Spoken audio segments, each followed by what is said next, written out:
How to manage parental controls settings on Roblox mobile. Hello guys, in today's video I'm gonna show you how to manage parental control settings on Roblox mobile. First thing, go to Roblox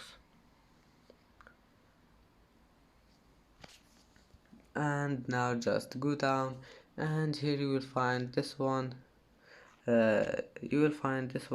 Settings, and then click parental controls.